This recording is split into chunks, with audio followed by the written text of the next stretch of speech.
latest and greatest in the world of plastic surgery today. But now we're going to go to our panel and talk about what they think is the procedure that gives you the best bang for your buck. And Dr. Cash, let's start with you. So the eyes are the window to the soul. So when people talk to you, they look at your eyes. And so when you age, that's one of the first areas that can show aging. Fillers to the eye area, no downtime, no surgery, just minimal kind of bruising and some swelling, but can really dramatically change your look. Dr. Alvarez? Well, I think prevention is key, and I think it's not a procedure, but I think a good sunscreen would be my first choice. But if I had to choose a preventive procedure, I would say Botox to prevent wrinkles from. Boy, and I thought you were going to say get a big butt. I would. Dr. Breslow?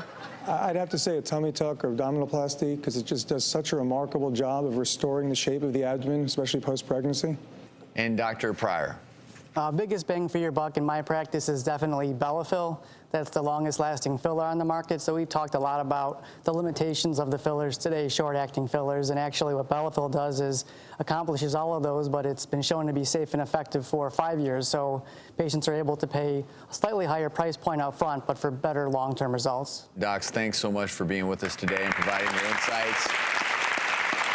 Today's expose on plastic surgery, it is really meant to highlight the state-of-the-art procedures that are available out there. It doesn't mean we're advocating them or suggesting you go out and get them. At the end of the day, plastic surgery, it's not always a walk in the park. So do your homework. If you're planning to get a procedure, look up the doctor's credentials. Make sure they have good reviews and are in good medical standing.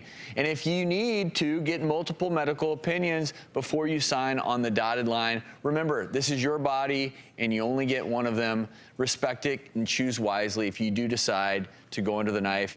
And if you're considering a cosmetic procedure, you can use the Zwivel app. If you missed anything on today's show, as always, you can visit thedoctorstv.com. Thanks so much for joining us today.